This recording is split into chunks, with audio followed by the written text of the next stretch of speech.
In the words of music legend Whitney Houston, "Your crack is whack." But with all the extra attention lately, thanks to Toronto Mayor Rob Ford, what exactly is crack cocaine? Is it really as whack as it's portrayed to be? Crack is simply another form of cocaine which comes from the leaves of a coca plant. After mixing powdered cocaine with a weak base, such as baking soda, it changes composition and a solid is produced, often referred to as rocks. This solid has a much lower melting point than cocaine, allowing it to be smoked as opposed to snorted. In fact, it's called crack because of the sound it makes when heated. But why smoke it? Well, the lungs are an extremely quick and effective way of getting something into the bloodstream. Those with asthma, for example, use inhalers to quickly put a drug directly into their system.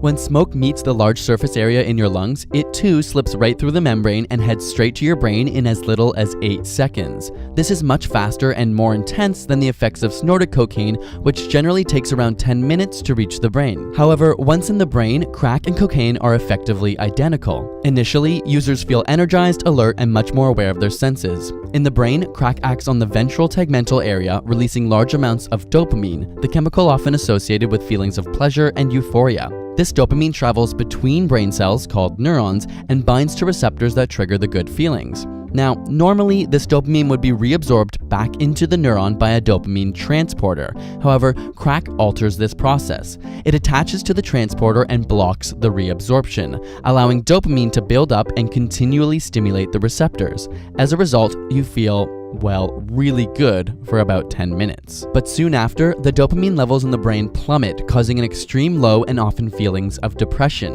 which is why many users typically smoke more, hoping to reach that high again. Unfortunately, these dopamine levels can take a long time to naturally replenish, contributing to physical and psychological dependence or addiction, as well as increased irritability, restlessness, and paranoia. In some cases, crack or cocaine abuse can lead to something called delusional parasitosis, the feeling that bugs or insects are crawling under the skin. This often leads to self-destructive behavior like scratching or biting in an effort to get rid of the imagined bugs. In the most serious cases, crack's impact on the heart can cause heart attacks, strokes, or even stop the heart altogether, leading to death.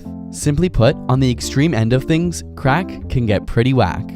Thanks to Audible.com for giving you a free audiobook of your choice at audible.com/ASAP. Audible is the leading provider of audiobooks with over 150,000 downloadable titles across all types of literature. One of our recent favorites is Sycamore Row, which is John Grisham's sequel to A Time to Kill. You can download this audiobook or another of your choice for free at audible.com/ASAP. Then use Audible's free app to listen on your Apple, Windows, or Android device. Special thanks to Audible for making these videos possible and for offering you a free audiobook of your choice at audible.com/ASAP. And subscribe for more weekly science videos.